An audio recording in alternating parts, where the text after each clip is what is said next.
What's going on, everybody? Welcome back to the channel. It's your brother Wise, and you all have to hear this. This one right here, it's gonna knock your socks off. Mark Levin played this clip back in 2013, but get this. This recording was from 2003. It wasn't some right-wing pundit either. It was a Democrat former Colorado governor, Dick Lamb, laying out the step-by-step blueprint to destroy America from within. And when you hear it, you're going to realize that this wasn't a warning. It was a prophecy. Everything that he said 20 years ago, it's happening right now. Like, share, subscribe. Check this out. I would like to share with you my plan to destroy America.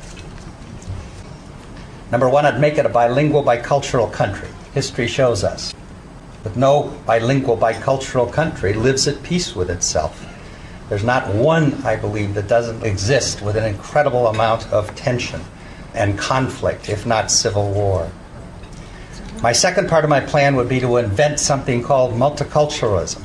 This would be two parts. Number one, I would say that all cultures are created equal. It would make no difference and make it impossible to talk about such things as culture. And the second one is that I would really try very hard to make people continue their cultural identity.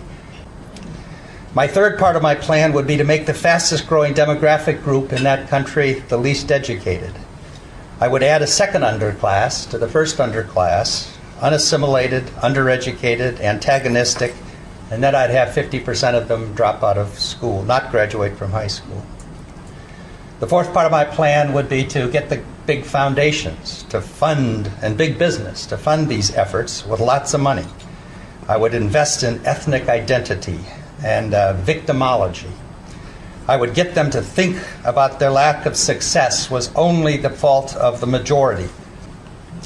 The fifth part of my plan is I would develop dual citizenship.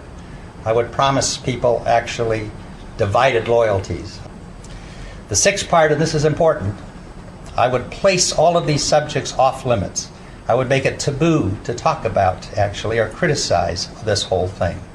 I would make it come up with a word like heretic used to be 200 years ago. Let's say we call it racist. And I would try to accuse anybody of this that would object to my ideas. My seventh part, then, I would make it impossible to enforce our immigration laws. I would develop a mantra, let's call it this, that because immigration has been good in the past for America, it will continue to be good in the future. Is that not what's going on right now? Everything that this man described, everything that he said that he would do, is that not what's going on right now? Have we not become what I would like to call the victimhood coalition? Is that not what's going on right now? Seriously, think about it. You've got every group, racial, sexual, political, fighting for the top spot on the Oppression Olympics podium right now. Black people blaming white supremacy, trans activists blaming white supremacy, college students blaming capitalism. Everyone collectively agreeing that America is the problem and the orange man is bad. He's the devil, he's Hitler reincarnate. It's crazy. That's not diversity. That's what you would call dysfunction. And that's what happens when people have nothing in common except for victimhood and hate. And here's the irony. The Democrat built this coalition, and now it's starting to collapse because Donald Trump won't be on the ballot forever. Once he's gone, they're going to lose their common enemy. And when the orange man isn't there to hate, all that's left is resentment, confusion, and infighting. I mean, just look at the numbers.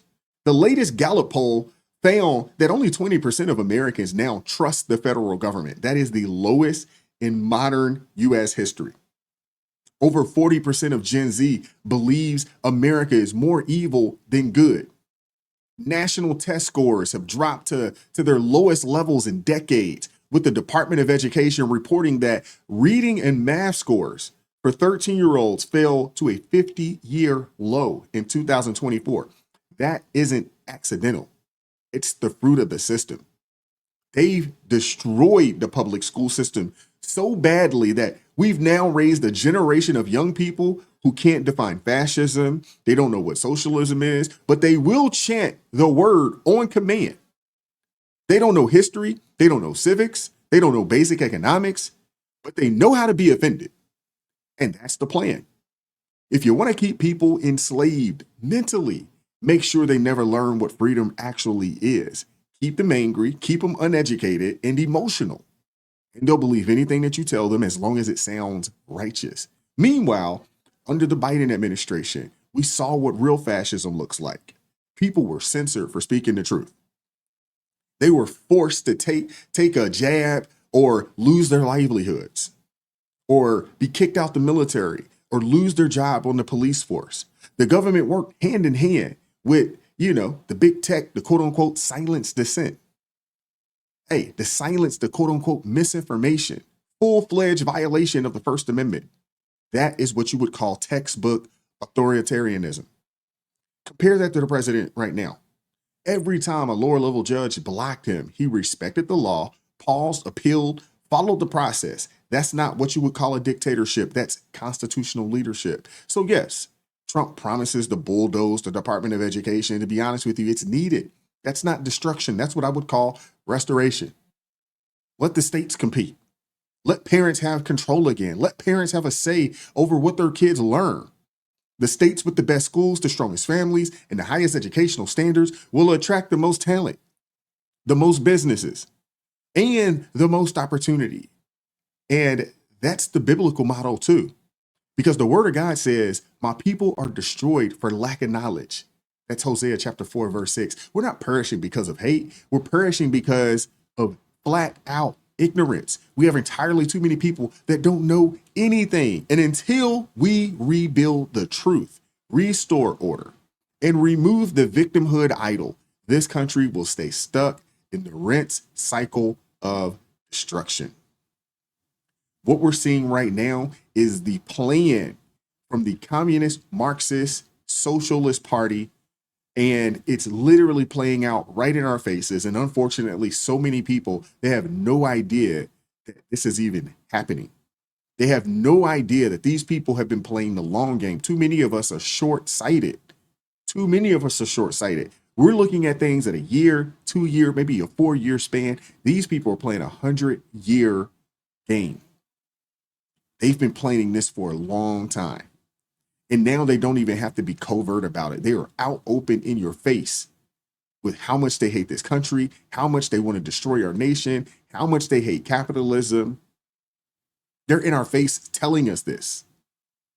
When are you going to wake up and realize that the enemy isn't coming from, across the seas or from the northern or southern border? No, the enemy is here.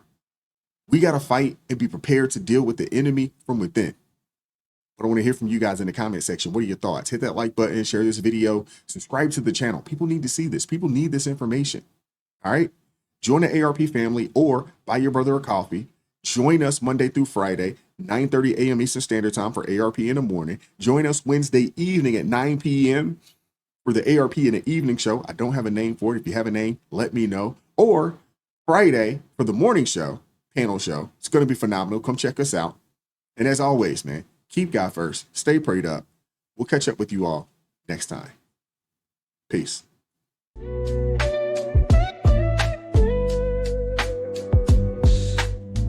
Vibes so